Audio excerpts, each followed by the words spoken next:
How to reprogram the RC9 remote control. Step 1.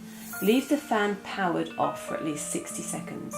Open the back cover of your handset and set the number 1 dip switch on.